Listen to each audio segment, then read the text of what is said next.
Good morning, gentlemen. My name is Titanium, and I am the Senior Vice President of Property Development for the Total Beverage Companies. Today, I'm here to discuss the advantages of partnering with Total Beverage in their new production brewery model. A production brewery provides beer to other brew pubs, bars, restaurants, lounges, clubs, bistros, taverns, convenience and packaged goods stores, and gas stations, or wherever beer is sold legally. Brew pubs can cost $750,000 to create. It costs about $60,000 a month to operate, whereas a production brewery can cost from $1 million to $1,500,000 to develop and has an operating expense of about $90,000 a month. The average brewery equipment size for most brew pubs is 5 BBL, or 5 barrels. A barrel is 31 gallons. 5 BBLs can generate $1.8 million yearly and can net $1.1 million a year. The brewery equipment we use for a production brewery is 20 BBL, or 20 barrels, and can generate $4.2 million annually and can net $3.2 million a year. What's the difference in operational expenses between the 5 BBL and 20 BBL systems? The main difference is the amount of raw ingredients needed for the larger system. You mentioned that the startup cost of a production brewery start at $1 million and can be as high as $1,500,000. Why is there such a disparity? Because of the much larger brewery equipment, general contractor build-out, increased freight for a larger system, and additional trucks for distribution. So, what makes Total Beverage different than the other brewery companies out there? Total Beverage is a unique, exclusive, end-to-end, customizable, and made-to-order menu of options, choices, selections, networks, possibilities, and opportunities that most brewery or beverage companies do not offer.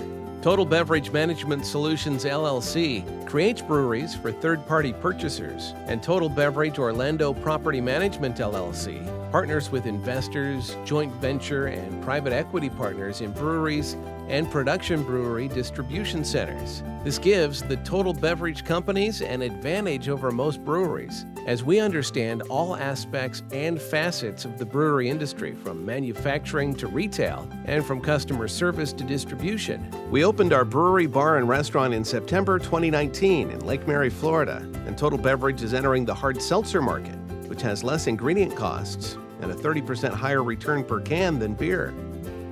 This will diversify and expand our product lists as well as our clientele and bring in additional consumers to our customer base. The fermentation time for hard seltzer is 30% less than most beers, and flavored hard seltzer will dramatically increase our return of investment, or ROI.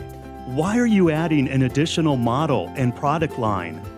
Total Beverage's advantage is our managing partner has already opened over 75 brew pubs for third-party purchasers all over the world, some for JW Marriott, and we've already opened a brewery, bar, restaurant in Lake Mary, Florida, which is part of the client base that we are currently looking to as a customer of the production brewery.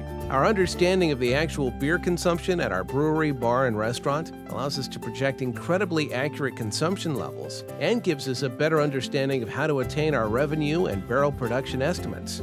This also allows us to use back-end formulas based on annual projected revenue and/or barrel production to determine how many fermentation tanks and how many brews a day are needed to reach these production levels. How did you determine which markets to open your new production breweries in?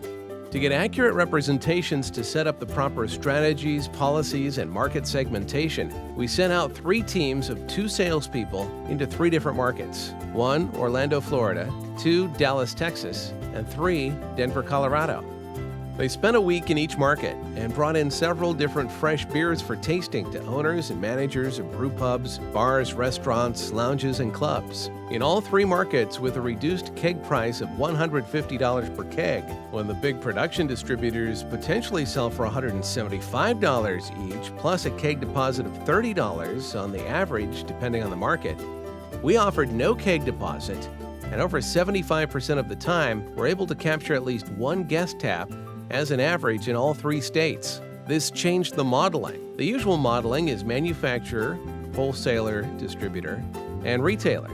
In this case, thinking out of the box, we become the manufacturer, using a separate friendly company as a private distributor, and we sell direct to the retailer, thus eliminating a middleman and a larger product markup. In years 1 through 5, what is your projected gross profits, percentages, and the EBITDA, and why should we invest? In years 1 through 5, the projected gross profits are $2.7 million to $6 million. The projected gross profit percentages are 59.6% to 65%, and the EBITDA, which stands for earnings before interest, taxes, depreciation, and amortization, and is a metric used to evaluate a company's operating performance, and is essentially net income, or earnings, with interest, taxes, depreciation, and amortization added back, is projected at $2.2 million in year 1 to $5.4 million in year 5. These numbers represent only one production brewery, and many of our projects include multiple locations. This is the perfect opportunity for all kinds of investors, especially private investors and private equity groups.